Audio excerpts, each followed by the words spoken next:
Welcome to the channel, everyone, to the latest edition of the weekly news and review. I'm Dark717, and this is where we'll go over the latest in news for the Star Citizen universe from the last week.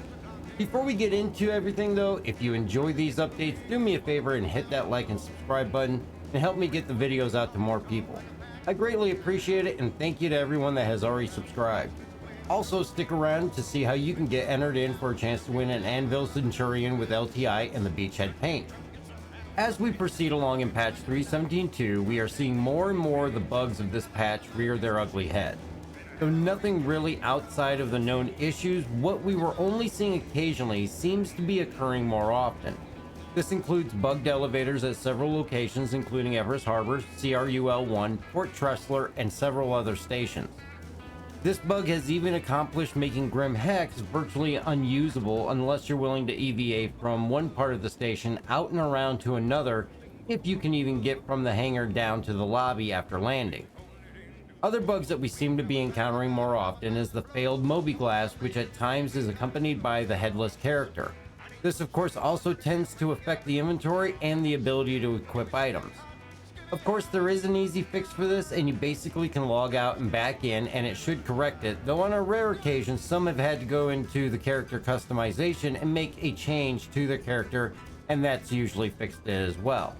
Though annoying, these are not entirely game-breaking bugs, as even the elevator issue can be somewhat avoided by changing servers and keeping your fingers crossed to land on one that's not so heavily affected. There are still bugs occurring as far as certain missions not completing properly, such as the medical beacons. Also, we're seeing targeting in certain areas seems very spotty, such as on Walla, where 2 nights consecutively we were unable to actually target any ships that were player flown or NPC, but once we departed the area, targeting went back to normal. These really are nothing new to Star Citizen, and as we are aware, they do have hotfixes that they have been testing on PTU that address a large number of these concerns. Though originally announced to be getting pushed out to the live servers late last week, we found out on Friday that the hotfixes were being postponed into this upcoming week, where we can expect them midweek. Many players are anxiously awaiting these hotfixes, though remember, they will come with what equates to a character reset. Not a full wipe as we experienced at the launch of 3.17.2, but just the same as if you performed your own character reset, with one exception. That exception is the fact that this will also wipe out any refinery jobs that you have going. So be aware of the time frames and completion of your mining jobs, as you will not want to lose these. Without a set day for the hotfixes to go in, I would recommend that you not let anything run past Monday night. Other items that you will lose as part of this character reset consists of med pens, ammo, consumables, and of course your certifications. Your AUEC, reputation, and in-game purchases should not be affected in any way, other than all being relocated to whatever new home residence you select. And of course, as with any character reset, any sub or flare items you have lost will be regained. I'm looking forward to these hotfixes coming in, and hopefully we will see an improvement in overall playability once they're actually in the live PU. The server caps do continue to run at higher levels at or above 100, and performance in regard to this really seems to not be an issue at all. The additional players per server actually is a welcomed and well-running experience so far. Though more players on server also means more run-ins with each other, it has not been in any way a detrimental experience. In some ways, it has actually enhanced the experience, especially when it comes to introducing more thrilling gameplay. Having a crime stat has increased the chances that you're going to have someone coming after your bounty, and this makes for a better experience as you continue to traverse the systems, as well as have to be more on your toes when you're going to clear that crime stat. It has also made Jumptown a little bit more exciting as well, and we've experienced some of our most active gameplay there with the added players on the server. I would say that we are definitely enjoying the larger caps. In other updates this week, we are of course still in the midst of the 2952 Ship Showdown nomination phase, and have just over 1 day left to get in and vote up your favorite entries. I will of course have a link in the description to where you can go to see the nominees and place your votes. As of our last count, the top 16 so far are the MSR, the Scorpius, the Pisces, the Cutlass Black, the 600i, the Saber, the Terrapin, the Carrack, the 400i, the Warden, the Mule, the Redeemer, the Eclipse, the Raft, the Hammerhead, and the Ares Inferno. These are in no particular order, and of course we see the removal of the PTV is late in the week. It was announced after discussion with the vehicle teams.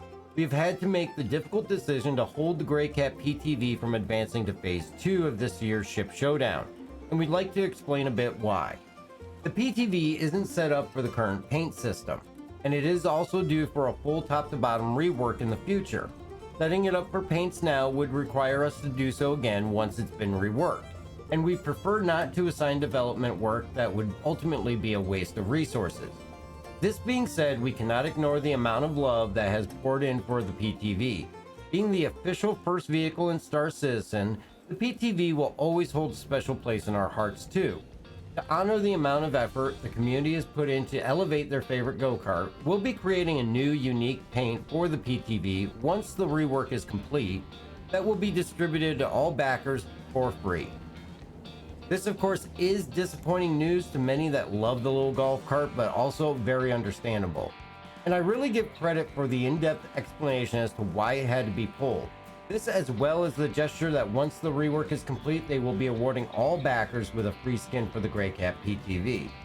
TIG, I would say, really went beyond what I would expect with that, and it's greatly appreciated. We've also seen a release of another dynamic event with the return of Jumptown. This is running over the entire weekend for 24 hours per day, with the location changing each day. Having started back on Thursday, we can see this continue all the way through until Monday at 3 p.m. Pacific time. And in regard to dynamic events, we have not seen the end of Siege of Orison, as more testing was conducted on the PTU over the last week to make improvements, and speculation is that we may see a return of this amazingly fun event sometime in September with any performance improvements added. So keep an eye out for that one.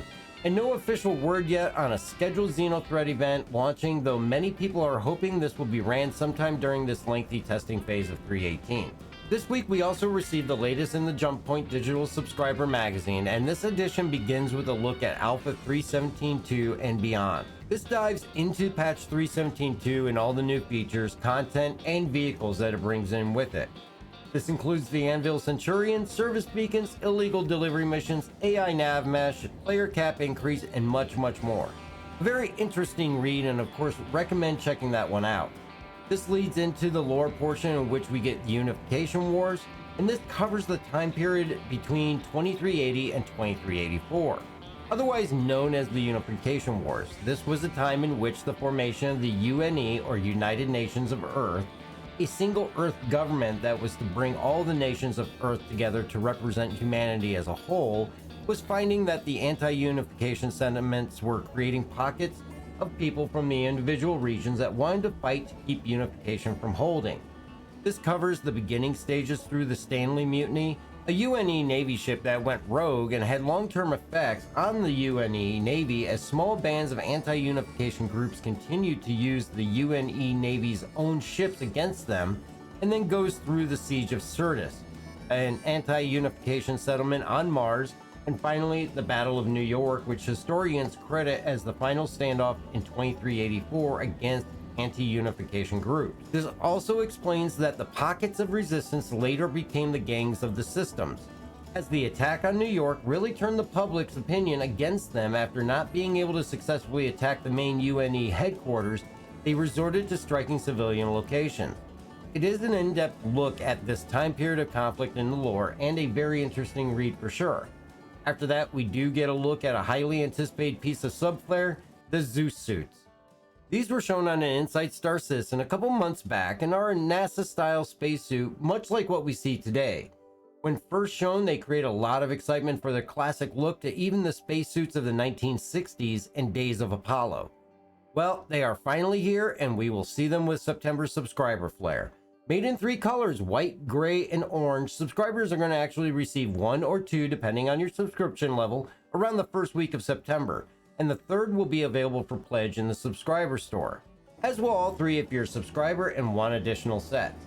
These look amazing, and I cannot wait to see them in game with the classic copper visor and Moonman aesthetic. As for the regular weekly items, of course, nothing special in Mondays this week in Star Citizen, and on Tuesday we did get the lore post.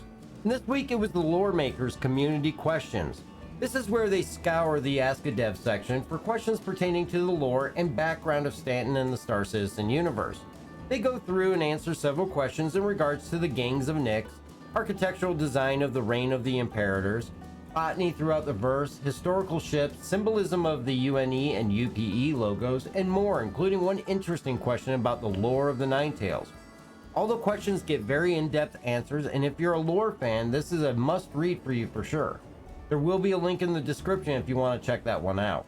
Of course, it is an off week for the roadmap roundup, but this week's Inside Star Citizen, we got to look at a new cave system. This is one that will eventually replace the existing caves, being built first as a sand-based cave. This will be featured on planets and moons such as Daymar, Hurston, Walla, and more. Being designed to provide for a smoother, less bumpy traversing experience, there's a focus on more natural light resource to create a more cinematic appeal to them. As these new caves develop, we will also see them be created in variants such as ice, acid, as well as overgrown for forested areas. When first introduced, they did say that they will not have any specific missions to start, but that will come in later. Also, these will only be accessible on foot in the beginning, but we will have larger caves that can accommodate vehicles further down the pipeline, but no anticipated date. I will say the shots that they spotlighted on this episode look absolutely phenomenal. And I'm very excited to see these new areas as they come in and many different variants that we will eventually get. In the second part of the episode, we hear from Todd Pappy discuss the improvements to the new player experience and what the future looks like for this. And lots of interesting information from Todd definitely came out of that portion.